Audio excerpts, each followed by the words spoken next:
Plausibly live, not good. I thought you got that fixed. Monday, it'll be fixed. Plausibly live from New York. It's a show whose bracket is already busted. Can you believe it? Brew needed BYU big time. Well, I think I might have had Sweet 16 or something Bronny's like that. guys at Duquesne, man. You got to. But then later on, Thursday night, did you survive it? I like that. What do you think a successful season for Caleb looks like? Bears make the playoffs. Okay. So that's the 10 wins plus, so a 3-win improvement.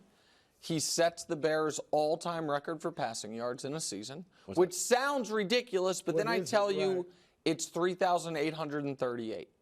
If he averages 225 yards per game, he sets it. So just context, Sam Howell and Derek Carr last year would have set the Bears' record for most passing yards in any season. Throw the ball.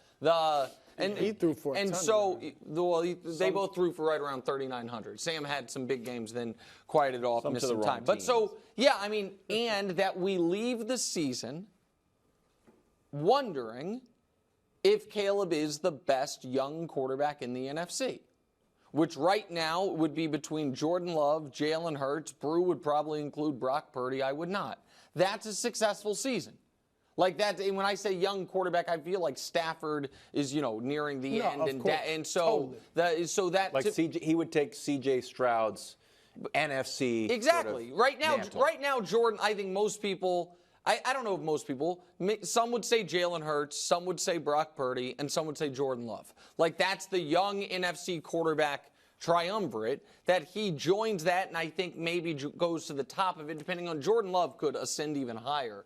And so that, to me, those are not unrealistic expectations. 3-win improvement, around 4,000 yards, and that he's looked at as one of, if not the best young quarterback in his conference. That's fair. Well, you brought up C.J. Stroud. I would be stunned if he has the rookie season that C.J. Stroud does. I mean, that was the best rookie season ever. Well, that's right. Right? So he would have to have the best rookie season ever. And that's obviously a high bar. So I'm not saying if he's not C.J. Stroud, I'm going to be disappointed. Yeah. No. But what I see happening, I think he will start out fairly pedestrian, all right? But I think and what I want to see if I'm the Bears and what I think is a successful season is over the second half of the year, it starts to click and you can see it, right? He's more accurate. He's processing better. He's figuring out when to run more and when not to run. And it's really clicking. I had the same number as you, 10-7. I could see them going 10-7 and missing the playoffs. I don't have them making the playoffs, but 10-7, I was thinking 3,500 yards, something like that. But at the end of the season, we feel like, okay, I'm not even going as high as you, like, is he better than Jordan Love or anything? I think at the end of the season, if you're like, okay, he's clearly the guy. They made the right choice. They got their future franchise quarterback. They're good. That's your bar for success, just knowing that he's good in there. Yep. See, I agree. Because I don't expect a ton from rookie. I just don't. Do you think that your plan could backfire? Your expectations could backfire?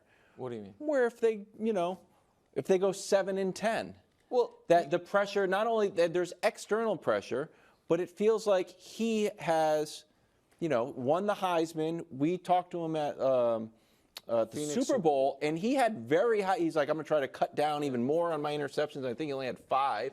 But they wanted to compete for a national championship. That kind of went away. He was very emotional. That he might be putting too much pressure on him, that all of a sudden he needs to take the Bears, who haven't been good in a while, all the way to the playoffs. So versus just come one final thing. Yeah. Versus CJ, it was like, surprise, Texans are good. So correct. So CJ, because he wasn't the first pick, even though Brew and some other people thought he should have been, and because the Texans have been mired in such football hell, rotating through quarterbacks and coaches and all of it. If the Texans had gone 7-10. People would have been thrilled. So, you know what I mean? Like, oh my God. And instead they were excellent throughout the year.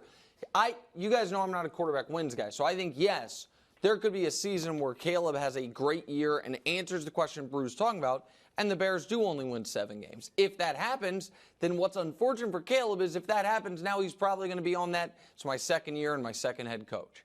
Because they brought back Matt Eberflus because they won those games at the end of the year, because the defense was playing well, and a lot of people in Chicago, because that's what they did to Justin Fields. They brought back the previous head coach after Fields' rookie year, they fire him, and now it's like, okay, new system, new coach. That's one of the things people said they thought was unfair to Fields.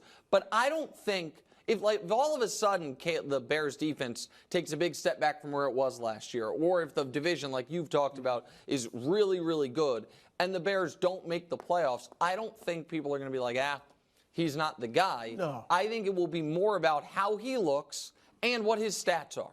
Because if the Bears fans, Brew, have been so starved for a good quarterback that if he puts up good numbers, they're going to be thrilled because none of their quarterbacks have. No, I agree. I agree. None. I mean, None. Sid Luckman retired in pre-Super Bowl era. We talk more about Sid Luckman. Listen, Brew and I are historians of sports, man. Like I'm in the moment. I'm more Gen Z. Look him up. He's good. I'm more of the TikTok good. generation. Hall of Famer. Yeah, exactly right. Is it on? Is he on TikTok?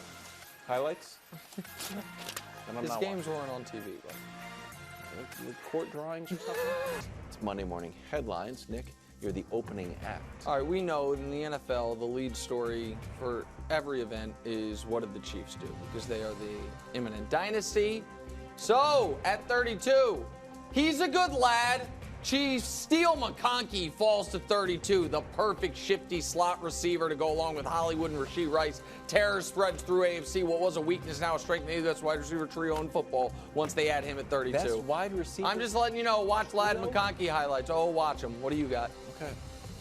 I got a classic, bro. Really? A classic. Arizona Cardinals. Kyler Murray. Kyler gets a new weapon. Marvin Harrison Jr., all of a sudden people will say, wow, Kyler can really play. Well done, Wild. All right. Well done. All right, you guys are going to like this. You really are. Okay. Let's see it. Let's see it. Oh, my goodness. Now, look at these subheads. After Nixing Russ, Bo Nix. Yeah, we get it. Peyton puts future in hands of Oregon QB. Well, Y'all are underwhelmed. Bo, my goodness. After Nixing. Yeah, no, we get it. saw that part. It's like Bo His Nix. name is Bo Nix. It also could have maybe worked for Michael Penix, who has Nix at the end of his name. Christina I like the delivered bow. it. I like the bow. I would have done more with the Christina bow. brainstormed on this. God, Bo. I hope you're right about that, Bo, Brew. We'll see on Monday. I hope the Broncos take him. Over Penix? Bo? You want him to take Penix? They got to take a quarterback, right?